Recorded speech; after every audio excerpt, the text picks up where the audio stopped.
These are basically directed toward, this one's directed toward research librarians. The idea is that this kind of a collection should be replicated elsewhere. The University of California at Riverside has already started a collection. And actually I have a list of 50 research libraries that have some kinds of comics collections. And I've heard from a lot of them they've been using this book, and I see it on the computer networks that they're using the suggestions that are in this book. This one you do find in more public libraries because it basically tells you what has been written about whatever aspect of comics you're talking about. So, what's your position with the university? I'm a librarian. Or are you officially the librarian for the special collections of the library itself? I see. Special collections is rare books and radicalism as well as popular culture and comics. So the head of special collections is Peter Berg. Now I am the cataloger, so I am responsible for putting all the records, not just for comics but for everything else down here, into the computer, deciding how that'll be done. I noticed that your name was on both of those books. Yeah, I wrote them. You know what you're talking about when it comes to this collection. Would you consider this collection pretty much your baby in terms of having looked overseen its growth for so long? Yeah, I've touched every piece of it several times. Yeah, for the last 15 or more years. It's been a pretty intense collecting effort. I can imagine a lifelong venture, it would seem, after that point. I'm going to change the direction a little bit. Sure. Talk more about comic books in general. What would you say Randall Scott's definition of a comic book is? What is a comic book?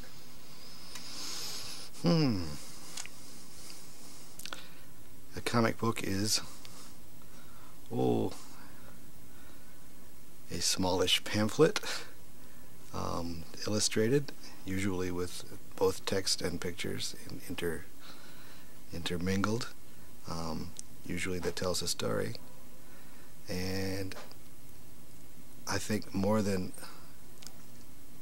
other kinds of scholars, that's the kind of definition a librarian uses. If it looks like a comic book, it's a comic book. If it calls itself a comic book, even if it doesn't look like a comic book, it's a comic book. Let's step away from what a librarian would call a comic book. What would Randy Scott call it? I'm a librarian. I'm the librarian of comics. Okay. Well, let's look at it from this angle. What would you say distinguishes a comic book from a children's book? That's a fair question.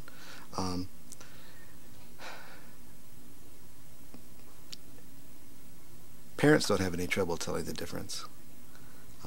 Children's books tend to be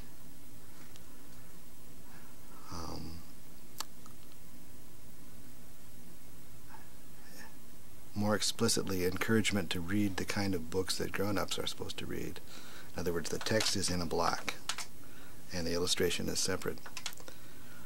The comics medium has developed a different kind of convention that tries to put you right into the picture, and you're hearing the text from different parts of the picture. And that's a different kind of reading, I think, that not all parents, at least in past years, were interested in having their kids learn. Why do you think that might have been? Why do comics have a bad rap in certain parents' minds? Well, there's probably a lot of reasons, and one of my pet theories is that the first generation of comics reading kids were reading something that wasn't accessible to their parents, that their parents really hadn't figured out or grown up with comics, and they were put off by the garish pictures and the non-standard to them format of incorporating text into the pictures. And this is a pretty shaky theory, because as a librarian, my duty is to collect everything that looks like a comic. So this is the kind of question that Pete Coogan and his core of graduate students is supposed to be studying. Librarianship is sort of a step before you ask those questions. In other words, my idea is get a definition that's good enough to build the world's best collection, and then let other people refine it.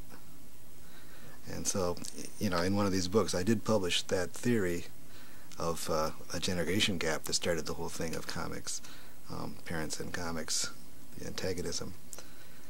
But I don't think it's going to hold up very long. Yeah, there will come a day when everyone will have read comics at one point or another, I would think. Oh yeah, I think that's already come, yeah. All the baby boomers you have now, most of them read them as kids. Mm-hmm. But my wife's grandmother, who was born in 1898, used to try to read the comics, and she told me that she couldn't really figure out how they worked. They didn't make sense to her. And she used to sometimes cut out the comics page for me, and sometimes she'd get a page of ads. She didn't realize that they were not the comics. You know, she was a college-educated person, a teacher, and she read widely. Why do you suppose that was? I don't know. It just was different enough that it was outside of her willingness to experiment. She grew up without them and didn't want them. Obviously, comic books have been around a long time. What would you think the reason? What makes comic books popular? What makes comics books popular? Oh, the unit price is small. They have numbers on them that you can collect, and if you're that kind of a personality, you can put them in a row and get them all, and once you've done that, you have to defend it. So, there you go. Automatic revise. Right. Okay. Would you have any thoughts or opinions on the artistic style of comic books today, say as opposed to the golden age or even the silver age? Well, I have my personal impressions. I'm not what they call an art spotter who can tell an artist by looking at a picture. And to me, the story part, or the overall storytelling, how the story comes through, has always been more important than whether the art is of any particular quality. Sometimes it's so bad it's very distracting, of course. But then different people's definitions of bad vary very much. I think that comics art has gotten, by and large, a little better. I think the standard is better over the years. Would you suggest the storylines or the writing has also gotten better? Some of it, although I've read some things recently that I couldn't quite figure out. Maybe I'm just getting old and the old generation gap thing is setting in, who knows? I don't mind if they're complicated. X-Men are very complicated, but I like to try to keep up with them. What do you find most positive about comics today? Oh, the fact that there's a lot of them coming out and the industry seems to be healthy. Because I do like the medium. I like the idea of text and pictures together like that. And I'm just glad that there's a lot of people publishing comics and making a living in it. And I'm also pleased that there are a lot of alternative voices in the comics industry. How do you mean alternative voices? People who publish in black and white because they can't afford to publish in color. People who publish their own comics on Xerox machines. That there's enough support through the comics shop system to keep small publishers going, at least a few of them. You don't have to have a carload of money to start up a comic book, in other words. I guess not. Some of those look like they were pretty cheap. Well, okay. What would you say is the most negative thing about comics today?